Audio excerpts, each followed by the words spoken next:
Ladies and gentlemen, welcome to Chanel Jasmine, the best novel Chanel for romantic stories.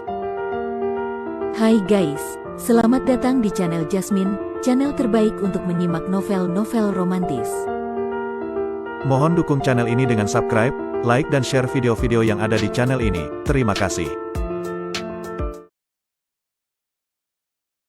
Kaisar Agung Seni Bela Diri bab 1427.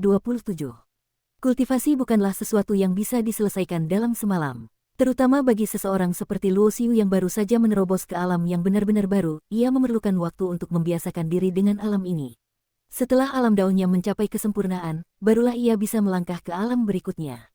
Ia tidak menggunakan cakram dao abadi untuk mempercepat perjalanan, melainkan berjalan santai di udara, memandangi ribuan mil pegunungan dan sungai di bawah, serta menatap cakrawala yang tak berujung. Weng, tiba-tiba, seberkas cahaya pedang melesat keluar dari hutan di bawah. Kecepatannya secepat kilat, langsung menuju ke arah Luo Xiu yang berada di udara. Luo Xiu yang sedang berjalan santai di udara sedikit mengerutkan kening. Ia mengangkat kakinya dan menginjak ke bawah, menghancurkan cahaya pedang yang datang menebas. Pada saat yang sama, indera spiritualnya menyebar, dan tatapannya juga mengarah ke bawah. Di hutan di bawah, ada beberapa pemuda dan pemudi yang berkumpul. Di hadapan mereka, menyala setumpuk api unggun, di atasnya sedang dipanggang seekor binatang abadi unik yang memiliki garis keturunan istimewa. Aku paling benci kalau ada orang yang menginjak-injak di atas kepalaku. Yang berbicara adalah seorang pemuda berambut panjang yang tergerai. Di antara alisnya terpancar sesuatu yang lebih mirip sikap sok pamer daripada keangkuhan.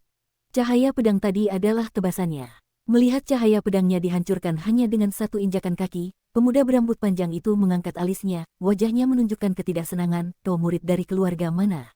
Begitu tidak tahu sopan santun. Berbeda dengan dunia bawah, lingkungan kultivasi di dunia abadi sangatlah unggul. Terutama para jenius yang memiliki latar belakang luar biasa, untuk berkultivasi hingga ke alam dao abadi sama sekali tidak memerlukan banyak waktu, beberapa ratus tahun saja sudah cukup. Bagi banyak kekuatan besar, para jenius ini baru diizinkan keluar untuk berlatih setelah mencapai alam dewa bumi. Bagaimanapun, jika hanya terus-menerus berkultivasi dalam pengasingan di sekte, paling tinggi mereka hanya bisa mencapai alam dewa langit. Di masa depan jika ingin mencapai tingkat raja abadi, atau bahkan patriark abadi dan penguasa abadi, mereka harus menambah wawasan dan lebih banyak memahami dao. Dirinya hanya kebetulan lewat di sini, hanya karena terbang di atas kepala para yang disebut putra kesayangan langit ini, orang-orang ini tanpa basa-basi langsung berniat menyerang dan melukainya. Jelas sekali, orang-orang di bawah itu semuanya adalah para jenius dari kekuatan besar yang sedang keluar untuk berlatih. Anak muda saat berlatih di luar sebaiknya lebih rendah hati. Luo Xiu tidak berniat untuk berdebat dengan mereka. Ia hanya mengucapkan satu kalimat datar, lalu terus berjalan maju. Kau juga hanya tingkat kultivasi dewa bumi, berani-beraninya menasihatiku dengan nada senior. Pemuda berambut panjang itu tiba-tiba bangkit dan tersenyum dingin. Apa kau merasa hebat karena tadi berhasil menghancurkan cahaya pedangku? Itu hanya jentikan jariku saja. Jika tuan muda ini mau membunuhmu, kau sudah lama mati. Sosok Luo Xiu sama sekali tidak berhenti. Bagi para putra kesayangan langit yang telah berkultivasi dalam rumah kaca selama beberapa ratus tahun untuk mencapai alam dewa bumi ini, ia memang pantas disebut sebagai senior. Meskipun telah berkultivasi selama beberapa ratus tahun, orang-orang ini pada akhirnya jarang berinteraksi dengan dunia luar. Masing-masing dari mereka merasa dirinya luar biasa. Luo Xiu juga malas untuk berdebat dengan mereka. Berhenti, hari ini jika kau tidak berlutut dan meminta maaf pada tuan muda ini, jangan harap bisa pergi dengan selamat. Namun, Luo Xiu justru menunjukkan sikap malas. Berdebat, pemuda berambut panjang itu malah menganggapnya takut dan menjadi semakin menjadi-jadi.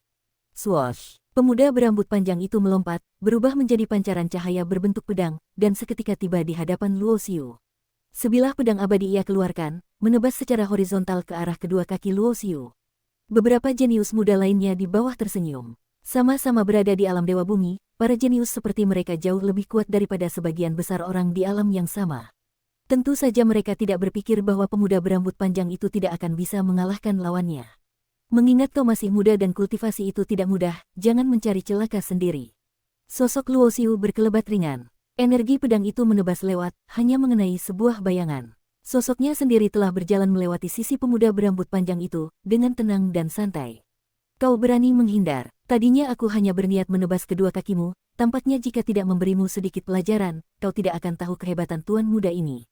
Wajah pemuda berambut panjang itu menjadi tidak enak dipandang. Teman-teman jeniusnya di bawah sedang menonton. Ia tidak bisa mengalahkan seorang dewa bumi, nanti pasti akan ada yang menggunakan masalah ini untuk menertawakannya. Sekali dua kali masih bisa ditolerir, tapi tidak akan ada yang ketiga kalinya. Saat pemuda berambut panjang itu sekali lagi mengaktifkan pedang abadi dan menebas ke arahnya, sosok Luo Xiu berhenti dan perlahan berbalik. Suaranya masih datar, tetapi terpancar sedikit niat dingin yang membekukan. Terang, terlihat Luo Xiu mengangkat satu jari. Sesaat ketika ujung jarinya bersentuhan dengan pedang abadi itu, pedang abadi tingkat tinggi ini seketika hancur berkeping-keping, berubah menjadi debu yang tak terhitung jumlahnya, dan melayang di udara. Pada saat yang sama, jarinya ini seolah-olah berubah menjadi pilar dewa penopang langit. Ujung jarinya seperti segel besar, menekan ke arah pemuda berambut panjang itu. Dung, angkasa bergetar sejenak, tubuh pemuda berambut panjang itu meledak, berubah menjadi kabut darah, lalu tertiup angin hingga lenyap. Para jenius pria dan wanita di hutan di bawah yang sedang berkumpul di sekitar api unggun, semuanya tercengang. Saat melihat pemuda berambut panjang itu dihancurkan sampai mati dalam sekejap, mereka tiba-tiba sadar, sepertinya mereka telah memprovokasi seseorang yang sangat mengerikan. Namun, Luo Xiu sama sekali tidak memedulikan mereka. Ia hanya menggelengkan kepala dengan sedikit pasrah, lalu berbalik dan terus berjalan, melintasi angkasa. Sebenarnya dalam banyak kesempatan, ia bukanlah orang yang emosian. Juga bukan berarti setiap kali ada yang memprovokasinya, ia harus membantai habis-habisan. Tetapi, emosinya juga tidak terlalu baik. Karena di dunia yang menghormati yang kuat ini, tidak ada yang akan memaklumi kebiasaan burukmu yang sombong. Ia telah memberikan kesempatan kepada lawannya, dan karena lawannya tidak menghargainya, maka ia boleh mati. Jika tidak, di masa depan saat bertemu dengan ahli lain yang emosinya lebih buruk, kematiannya hanya akan lebih tragis. Kakak senior Su Feiyu tewas. Beberapa jenius yang merasa dirinya luar biasa itu semuanya berwajah pucat pasi. Hingga sosok berjubah hitam itu menghilang di angkasa yang jauh, mereka masih sedikit syok. Perlu diketahui bahwa Su Feiyu yang tewas dihancurkan itu, di antara mereka kekuatannya bisa masuk dalam 3 besar.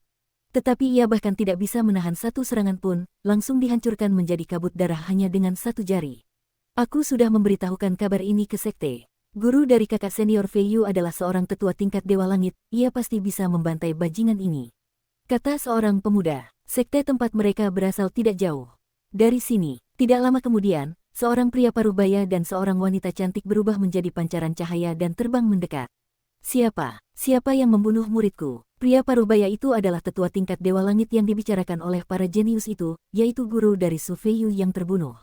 Seseorang menceritakan kejadiannya. Wanita yang datang bersama dengan tetua Dewa Langit itu tiba-tiba mengangkat tangannya, plak, plak, plak, menamparkan setiap dari pemuda-pemudi itu. Sekte menyuruh kalian keluar untuk berlatih, bukan untuk mencari gara-gara di luar. Feiyu memang salah lebih dulu, tetapi kalian sebagai sesama saudara seperguruannya tidak segera menghentikannya, kalian semua juga bersalah. Mata wanita cantik itu dipenuhi dengan tatapan dingin yang membekukan, kalian semua kembali dan hadapilah tembok untuk merenungi kesalahan. Masing-masing minimal menghadap tembok selama 100 tahun. Para jenius muda itu semuanya menundukkan kepala, tidak ada yang berani membantah. Wajah mereka terasa panas, tetapi bahkan untuk mengangkat kepala pun mereka tidak berani. Wanita cantik ini berbeda dengan mereka. Namanya adalah Liu Feijia, ia adalah jenius tingkat atas di sekte, dan juga kakak dari Su Feiyu. 10 tahun yang lalu ia berhasil menerobos menjadi Dewa Langit dan menjadi tetua termuda di dalam sekte. Jiaer, aku akan segera mengejar orang sombong itu, aku pasti akan mengekstrak jiwa dan memurnikan rohnya, untuk menenangkan arwah Feiyu di alam baka. Kata tetua paruh baya itu kepada Liu Feijia. Meskipun adikku Feiyu bersalah, tetapi pihak lain malah membunuhnya tanpa ampun. Tentu saja nyawa harus dibayar nyawa. Begitu ia selesai berbicara, Liu Feijia bersama dengan tetua paruh baya itu berubah menjadi pancaran cahaya, mengejar ke arah di mana pemuda berjubah hitam itu pergi. Berjalan santai di atas kehampaan, pikiran spiritualnya mengarungi angkasa, merasakan keajaiban misteri dari aturan langit dan bumi. Membunuh seorang yang disebut jenius yang tidak tahu diri dengan mudah, Luo Xiu sama sekali tidak memasukkan masalah ini ke dalam hati. Dewa bumi seperti itu, di dunia abadi yang luas entah berapa banyak yang tewas setiap tahunnya. Kecepatannya tidak tinggi, jadi kakak dan guru dari Liu Feiyu dengan cepat mengejarnya dan menghalangi jalannya. Luo Xiu menghentikan langkahnya, mengerutkan kening menatap kedua orang di depannya, kalian datang demi pemuda yang tadi. Benar, orang yang kau bunuh adalah adikku. Sepasang mata indah Liu Feijia dipenuhi dengan hawa dingin, meskipun ia salah lebih dulu, tetapi kau malah membunuhnya, bukankah itu terlalu kejam? Kejam, Luo Xiu menggelengkan kepalanya, apa kau benar-benar mengerti situasinya? Aku hanya kebetulan lewat, dan hanya karena ia tidak senang melihatku terbang melintas di atasnya, ia mau menebas kedua kakiku dan membuatku berlutut meminta maaf. Itu memang adikku yang tidak tahu sopan santun, tetapi dia sudah mati. Mata Liu Feijia memancarkan niat membunuh dan kebencian. Menurutku dia pantas mati. Sebenarnya aku sudah memberinya kesempatan. Dengan sifatnya yang tidak memandang siapapun itu, sekalipun tanpa aku, di masa depan ia juga akan memprovokasi orang lain, mungkin malah akan mendatangkan bencana bagi sekte kalian, kata Luo Xiu. Sama halnya, aku juga akan memberikan kalian kesempatan. Kalian pergilah dari sini, aku tidak akan berdebat dengan kalian. Dasar orang sombong, kau hanya seorang dewa bumi kecil, dari mana datangnya nada bicaramu yang begitu besar? Apa kau tahu bahwa kami adalah sekte yang memiliki seorang raja abadi? Tetua Parubaya itu berteriak marah, Jair, tidak ada gunanya bicara dengan orang sombong seperti ini, bunuh saja dia untuk membalaskan dendam Feiyu. Raja abadi memangnya kenapa? Di atas raja abadi masih ada dewa junjungan dan penguasa abadi. Sekalipun sebuah tanah suci juga akan lenyap di telan sungai sejarah. Apalagi hanya sebuah sekte kecil, hanya seorang dewa bumi. Nada bicaranya benar-benar besar sekali.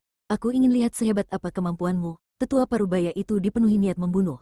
Dari dalam tubuhnya terpancar gelombang esensi abadi yang kuat. Kekuatan senjata abadi tingkat tinggi bergejolak di dalam tubuhnya, bersiap untuk melancarkan serangan jurus yang dahsyat. Bersambung.